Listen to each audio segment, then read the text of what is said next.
Bonjour, hello, and welcome to this PR Rendezvous number 116 of, PR Rendezvous. We talk about PR 101 today. So for those who don't know me, I'm NATA. I'm founded the NATA PR agency, NATA PR for public relations, and I love to share my knowledge and talk about public relations and how, even today, my friends, public relations is an extremely powerful tool. And we have tons of clients at the agency. So yes, PR is extremely relevant even in 2024. So yes, there's a lot of confusion or mystery, let's say, surrounding public relations. But if you think about public relations, what will come to your mind probably is, oh, you've seen this company that is in deep water, in hot water.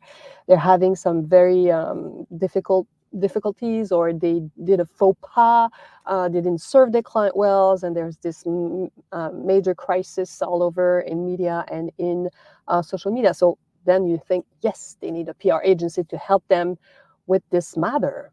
Or it could be a personality, and think about Elon Musk. I'm sure he has some PR people working for him. It can be, of course, a founder, a personality. Most of them, big stars, they already have their own PR expert working with them, but sometimes they will hire one because they want to manage their reputation, right? So this is what we think. That's normally most people. That's the first two things that come to mind when you think about PR. You think about crisis management and reputation management. This is true even today, of course. But what you don't know, and maybe this is why you disregard public relations, you say, it's not for me. Maybe this is where you're wrong, because for the past 20 years, I've been around for a long time now. I founded NATA PR more than 20 years ago. And I even believe that we were probably among the very first, if not the first, PR agency to really specialize in products and consumer goods. And I remember when I was talking to other professional PR experts working for agencies back 20 years ago, I was explaining what I was doing for, let's say, Kerastase, that decided to come back to North America, re-enter the market. I worked for them 13 years. They were a client for me, for the agency, for many, many years, and some other brands like Polestar or, Van Cleef & Arpels. And when I was explaining what we're doing, they're like, oh, what you're doing is marketing PR. So even for public relation expert, it's different today. But back in the days, for them, what we're doing was more like marketing PR. You're part of the promotion, and yes, of course, but it's way more than that. And it is public relations specialized for products, services, brands. And back in the days, it was not something as current. Of course, you had large corporations like Coca-Cola. They've always probably had a PR expert, working for them somewhere. But it was not something usual as it became. Now there's so many agencies that do the same thing we do, that are specialized in consumer goods. So yes, PR can be for you. And this is why in this PR 101 little guide, I wanted to explore, especially if you disregard PR because you think it's only for crisis management, reputation management, and you don't need that type of services. But listen, I have this fun list of why you should consider PR, and I could have done a much longer list, my friends, my PR friends. But here's what what I wanted to share with you. Basic public relation 101 can be very powerful for what? For announcing the creation of your company. You just created a company. There are journalists, influencers who talk about just that. They're specialized in talking about new companies created. It could be about, of course, the launch of a product. And yes, you survive a pandemic in 2025, so it's going to be 5 years. You founded your company right, in the midst of the pandemic, and what happened in 5 years.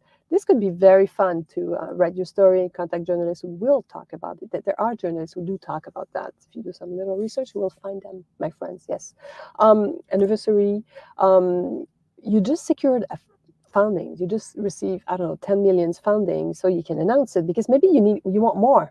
So no, don't wait. And you can even say in your press release, well, we're super confident that this first founding or second founding will help us also find some other partners, blah, blah, blah. Some journalists are specialized in just announcing those things. Securing funding, right? Exporting. If you sign a deal exporting your products abroad, same thing. Some media just love to hear about that. Sharing, what you went through. This is also, very challenging. These years are so challenging. So if you've overcome something very challenging, it could be interesting to write a story about it. I could write a story about, what it is to lose your business partner through the pandemic. I'm sure some, maybe I will. It's a very interesting journey. Promoting your local production. If you're a local company, people want to know it. Maybe you will influence consumer to buy your product just because they will find out that, oh, you are local, you're based in their city, in their country. If they don't know it, you should write something about it. And outside of your LinkedIn page, because LinkedIn, of course, maybe you have like millions of people seeing it, but not everybody will see it. So some journalists will be happy to tell your story. You want to highlight your creativity or business partnership. I like to talk about Roche-Beaubois. This is a French furniture company. They've been around for more than 60 years, and they have this amazing sofa called the Mahjong that has been around for more than 60 years. And almost every year they partner with a new designer to put a new twist, refresh this amazing sofa. And they stay relevant and they can talk about it and they sell it, of course, year after year. It could be you have this local artist that you've hired to repaint your offices, your manufacturer.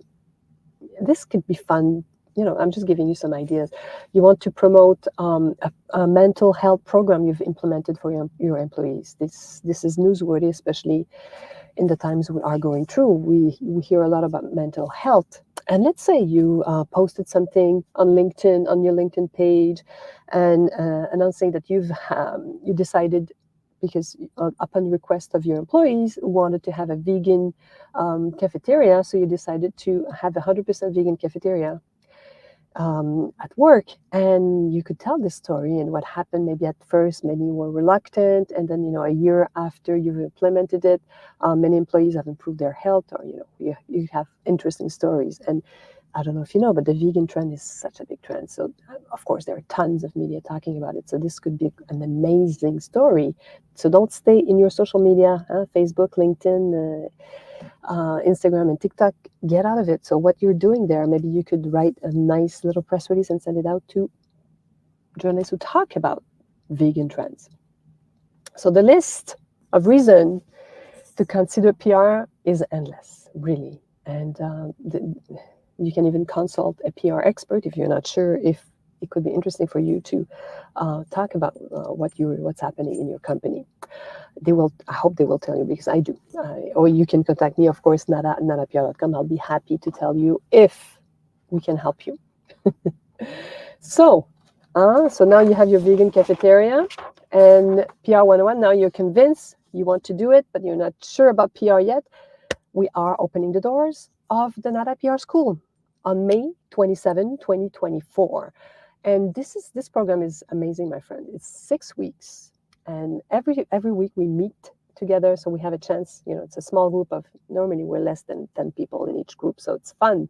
I can really help you answer any questions you may have. So at the end of the 6 week, you will understand PR like no other. You'll have a press release, you'll have your first list, and it's going to take you less than 2 hours a week. I promise, maybe even an hour. It's done to be practical. It's not theory. It's really how we do it. It's like you come to work for NATA PR, and I have to make you up to speed to generate results very quickly. That's what it is. I use this training also to train my staff. Everyone who's new goes through the training. So voila, I'm going to put the link for the podcast too if you want to hear more about PR 101. And more than anything, hopefully, I hope you'll be joining me next week for PR Rendezvous 117. Thank you for watching.